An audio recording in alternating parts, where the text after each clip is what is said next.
Pues ya estamos de vuelta. Esperemos que le haya gustado esta cápsula. Estamos hablando a propósito de candidatura ciudadana. Y estamos hablando de la posibilidad, e incluso visto de esta manera en el emblema de los festejos del Bicentenario y el Centenario de la Revolución, de cómo la sociedad y su dinámica quizá nos está empujando a este momento preciso en donde podemos tomar con plena conciencia y en nuestras manos la responsabilidad de llevar a cabo una participación política mucho más directa. Sin embargo, me parece también que el ser humano es él y sus circunstancias y no tendríamos que dejar de ver por qué está pasando México justo en este momento, en donde estamos invadidos de una ola de violencia, la cual tampoco podríamos tener en una escala que no nos importara. Si la sociedad va a organizarse y si la manera en que estamos siendo invadidas por la violencia como sociedades pudiera estar a la par, ¿cómo salvarnos de ese riesgo, Manuel? Se habla de 2010 y hay quien sí se toma en serio, pero la oportunidad de tener una revolución armada otra vez. Y a propósito de tiros, y a propósito de cárteles, y a propósito de instituciones paramilitares, y a propósito de Zetas, Y y X, ¿cómo poder organizarnos pacíficamente en algo que supere a esta terrible ola que nos está llevando? Bueno, yo lo que percibo es que estamos haciendo esfuerzos aislados, ¿no? Hablo del caso de Aguascalientes, vemos algunas ONGs, pero que si tú te metes a revisar esas ONGs, pues ves que son los 4 que dan la cara siempre en las conferencias de prensa, ves que son esos 4 los únicos miembros de las ONGs, ¿no? Es una participación ciudadana muy pobre. O sea, no es muy nutrida. No es muy nutrida. Y bueno, en ese sentido, yo considero incluso, bueno, que las organizaciones no gubernamentales, las asociaciones civiles, también están expuestas a las tentaciones del poder, ¿no? Vemos también cómo son utilizadas para golpear a determinado actor político. Lo hemos visto aquí en Aguascalientes, ha sucedido. Claro. A nivel nacional vimos cómo la Asociación México Unido contra la Delincuencia, si mal no recuerdo, esta señora de apellido Moreira, después salió precisamente el Reporte Índigo, donde colabora Tatiana. En Reporte Índigo se documentó pues que un hijo de esta señora trabajaba como asistente o asesor del secretario de Seguridad Pública. Tal vez podría no tener mucho de mal, pero creo que el muchacho tenía 22 o 23 años, todavía no acababa la carrera y cobraba un sueldo como superior a los 100,000 pesos mensuales, ¿no? Entonces, en este país donde la credibilidad es nula, incluso hasta en las asociaciones civiles, pues yo creo que sí tendríamos que hacer un esfuerzo titánico como el que está haciendo Tatiana en el norte del país, para que estas asociaciones empiecen a generar conciencia, a generar credibilidad y a tener capital político propio, desligándose de las estructuras de poder, ¿no? Y de los recursos y de los financiamientos del poder público, que es difícil. No sé qué opine Tatiana al respecto. Sobre todo, Tatiana, también cuando, bueno, tendríamos que reconocer que este desgaste de la clase política y partidista, una de las principales reacciones que nos hace tener es coraje. Hay mucha gente encorajinada, pues, con lo que recién sucediera en el Congreso Federal y esta rebatinga y este melodrama hay mucha gente que le dio coraje, platicando con ella decía, ya, es que ya no puede ser, ya estoy harto.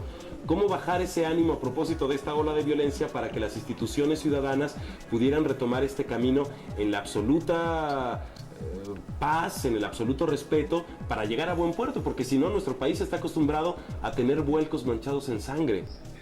Bueno, yo creo que la primera parte, y aquí te voy a decir, voy a parafrasear a mi padre, que tiene de hecho de alguna manera una frase que a mí me encanta, dice: vamos a cambiar a México sin odio y sin violencia. Evidentemente hay un hartazgo a lo largo y a lo ancho del país. Los ciudadanos estamos cansados de ver que no pasa nada aunque pase todo y que no hay consecuencias. En este sentido, creo yo que si el hartazgo lo dejamos simplemente, y en esto yo pongo alguna alarma a los movimientos o a todas las redes sociales en donde utilizamos, por ejemplo, el Facebook como un escape donde vomito mi sentir y mi molestia, pero no la llevo a una acción más allá, veo que estamos cojeando y limitados. ¿A qué me refiero con esto? Es necesario que ese coraje, esa molestia, la traduzcamos en acción.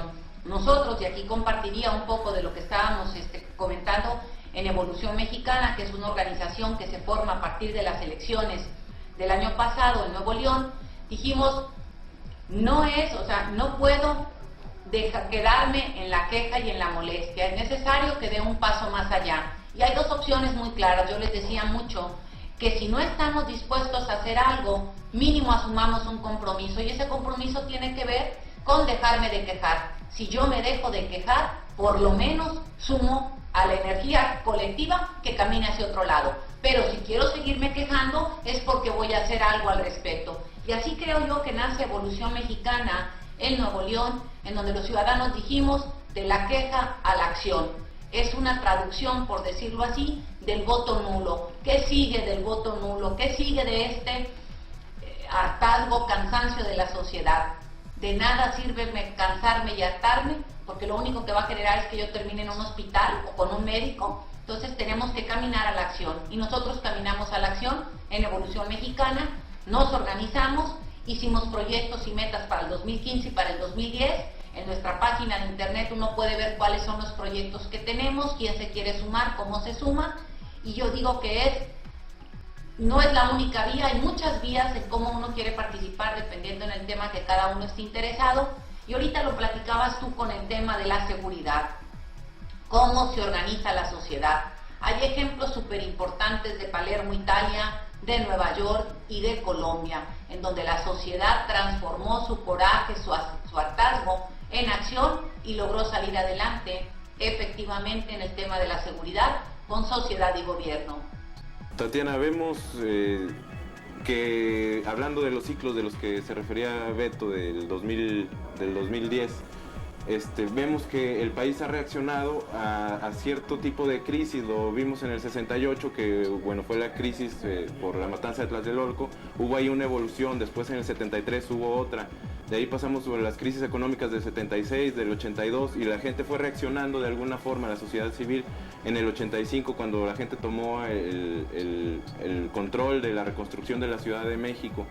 Ahorita lo que estamos viviendo no es menor, siento yo que no es menor con esta crisis de seguridad, no solo de seguridad, sino económica. Ya hemos visto en Guanajuato, que es lo que tengo más fresco en la memoria, que la gente ya ha descarrilado trenes para robar comida, ¿no? Entonces aquí yo veo que me parece peligroso en este sentido, en estas crisis, que cuando se junte el hambre con el narcotráfico, qué es lo que va a pasar en el país, pero a la vez, como tú mencionas, es la oportunidad, esta crisis de los partidos, de los políticos, es la oportunidad para nosotros tomar el espacio, los huecos que dejan para llenarlos nosotros con propuestas como esta, como la que están ustedes haciendo en Evolución Mexicana. Y cómo hacer pues para blindar este tipo de movimientos a lo que yo comentaba hace un momento, que están tan expuestos también al poder público, pues a la corrupción, son tan vulnerables pues a caer en algunos excesos. ¿Cómo hacer pues para blindar? ¿Cómo han hecho ustedes para blindar sus movimientos? Mira, yo creo que es bien importante plantearlo de la siguiente manera. ¿Cómo nos hemos nosotros protegido hacia el interior de Evolución Mexicana? Primero quedó súper claro qué somos y qué no somos. Por ejemplo, mucha gente te dice, a nosotros quedó clarísimo que no puedes estar ahí si tú trabajas en el gobierno. ¿Por qué? Porque automáticamente tienes conflicto de intereses. Por otro lado, si eres una figura importante, y voy a poner importante, de primeras o segundas filas en un partido político, no puedes estar aquí. ¿Por qué? Porque no hay manera de que podamos, o esa es la manera de estarte protegiendo a que los intereses no empiecen a mezclarse y a confundirnos. Pero también en la parte del dinero, no puedes estar como una organización gubernamental que trabaje en otro ámbito desde la parte de hacer y formar ciudadanía, recibir dinero propio del gobierno. ¿Por qué? Porque en el momento te empiezan a querer acallar, y esa es la manera en cómo ha funcionado históricamente los dineros propios del gobierno.